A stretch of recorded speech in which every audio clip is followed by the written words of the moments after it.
Hope no other family has to learn about their loved ones what we learned about my mom.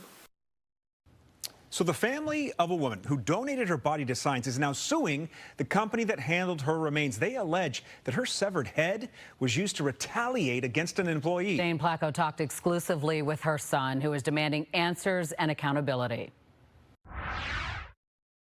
She wanted her death to mean something in the same way that she wanted her life to mean something. Lauren Santow says his mother wanted to help the doctors, health workers, and researchers who use bodies to advance science. So before she died, she signed this form to donate her body to the Anatomical Gift Association of Illinois, which provides human remains to a number of Chicago area medical schools. It wasn't a difficult decision once we learned about AGA and the work that they did. We all thought, this is it. This is exactly what we want to do. In 2020, Elaine Herman died at the age of 95, and the funeral home delivered her body to the AGA. Then last year, Santow says he was contacted out of the blue by a former AGA employee.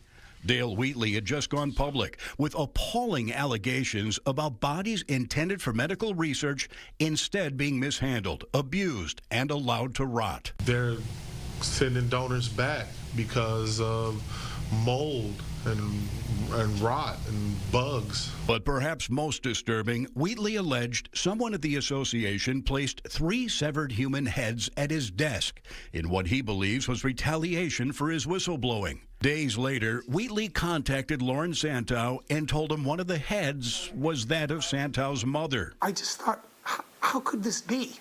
How could anybody permit this? And as soon as it happened, Dane, I thought, well, surely my phone's going to ring any minute, and the director of the AGA or the head of the board of directors, somebody's going to call and say, we're so sorry this happened, Mr. Santow. But nobody ever did. Now, Santow has filed a lawsuit in Cook County Court against the AGA and a number of Chicago area medical schools that make up the association, accusing them of negligence and causing emotional distress. We feel strongly that the evidence is going to show that the AGA was not being held to the standards that it should have and must have been held to. Santow says the AGA has since returned his mother's cremated remains, which he plans to spread at her old home in California. I hope that no other family is treated this way. I hope that AGA will revisit and revise their practices to ensure that this never happens again. Dane Placco, Fox 32 Chicago.